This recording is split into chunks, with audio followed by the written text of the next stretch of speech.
Hey, welcome back, y'all.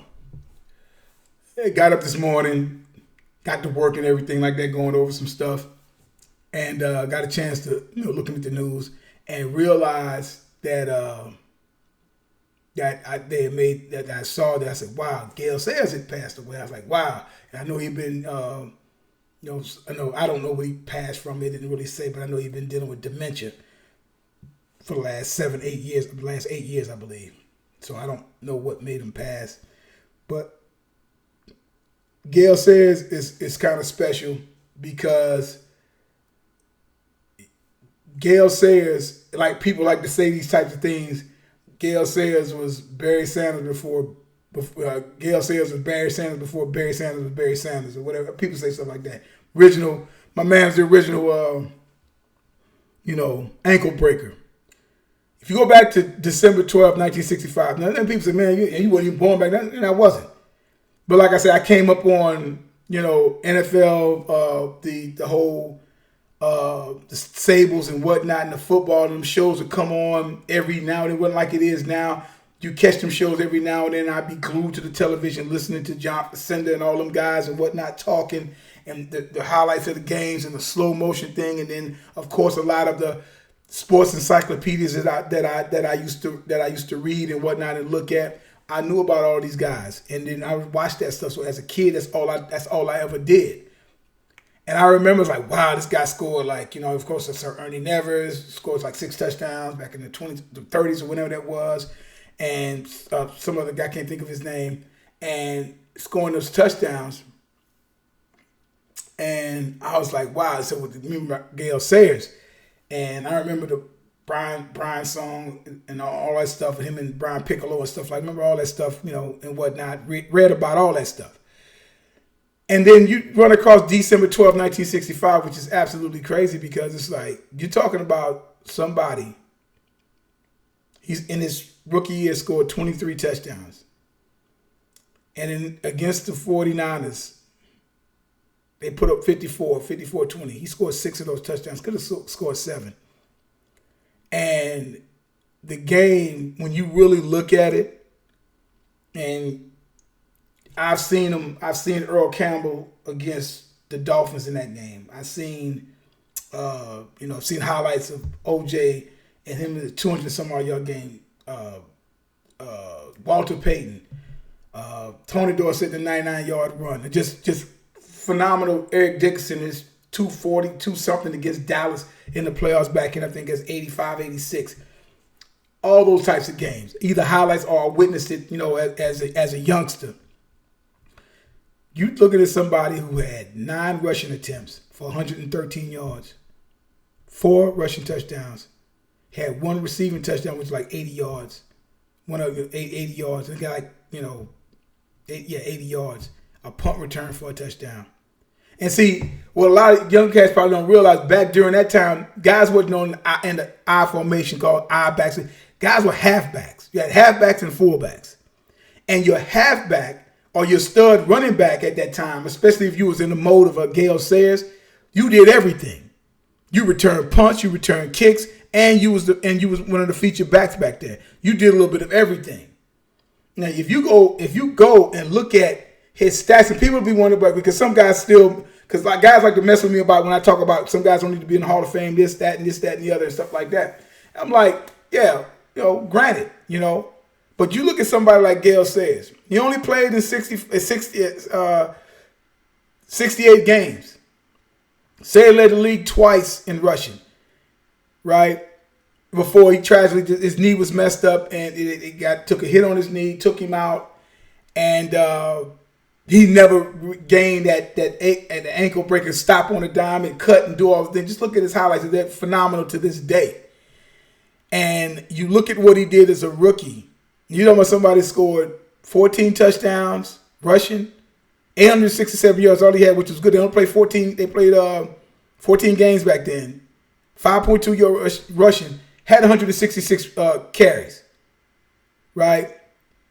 He caught 29 balls for 507 yards that year and 6 touchdowns. That's a 17.5 yard average. Right? If you go and look up what Sayers did, not only that gives you 20 touchdowns. Then he had 1 punt return, 1 kick return, and he threw a touchdown. 23. He did everything. If you go down and take a look at, like I said, kick returns and punt returns, right? He had 16 punt returns for 238 yards. 85 was the longest at 14.9 carry. He had 21 kick returns for 660 yards and a touchdown. That's a 31.4 yard average. 31.4 yard average. He averaged the next year 31.2 average. In 67, playing in 13 games, he only did 3 kick returns. I'm sorry, I take that back. He did, let me see, 16 kick returns for 603 yards. Yeah, 603. 37.7. It's just ridiculous. The type of stuff people wonder, well, how did he get all? Because he was done. He was done at age 26, and he was the youngest guy to get in all of it, like 32. That's why. He took the game and put it in the chokehold that quick. And if it would be because the technology hadn't caught up to them guys yet, and the injury that he got now, guys get that all the time, and they'll bounce back next year and they're fine for the most part. Unfortunately, it didn't happen with him like that. And so what Sayers did, what the great Gayle Sayers did, you look at everything that he did. Even if you go back and look at the 2 times that he led the league twice in rushing, but he led the league 3 times. Led the league 3 times in yards per game rushing. In 66, 68, and 69. He has a lifetime of 5 yards a pop. He even carried the ball that much. He didn't have them. He's a home run. He was the definition of a home run hitter. He could take it at any given time. And, we just got, unfortunately, he got robbed of what could have been. And he was rightfully so, should have been in the Hall of Fame at the time of first ballot because of what the projection, what he was going to do. He was just knocking out. If he could have just stayed healthy, I don't think anybody would have been able to touch some of the stuff that he did. But I'm like, he was probably the last guy. But I will say this. He's the guy that really brought in that juking and that cutting and everything. Gayle Sayers' father, the guys like Barry Sanders, all them guys, Barry Sanders, Billy Sims, all them different guys that know how to cut on a dime and stuff like that. That got from Gayle Sayers, man. Gayle Sayers, because the game with Jim Brown, he was strict power. Gayle Sayers brought in that cut you and break you down type stuff. That's what he brought into the game and whatnot. And also, like I said, also Gayle Sayers, I also think he brought in the fact of the matter is like we're not putting our running backs no more back there returning punts and kicks no more. He's too valuable.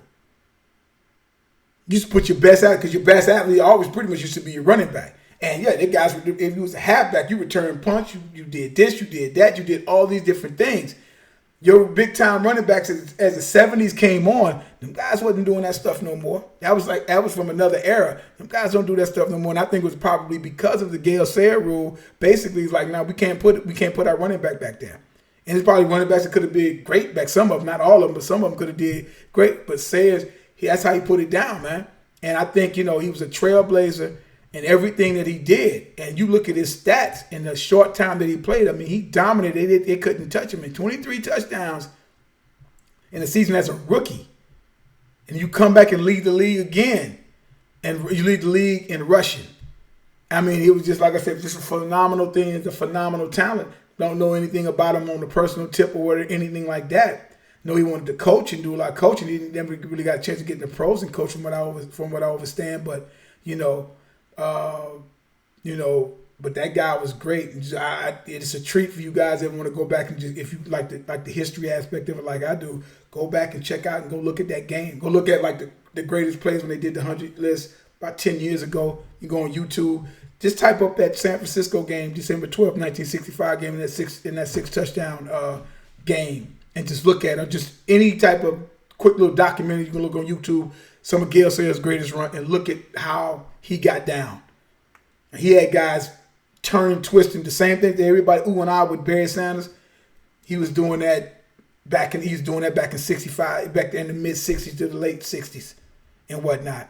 And, condolences out to the family and everything like that and whatnot. And, he was one of the greatest that ever done it. One of the greatest that ever done it. And you kind of just wish he could have played longer.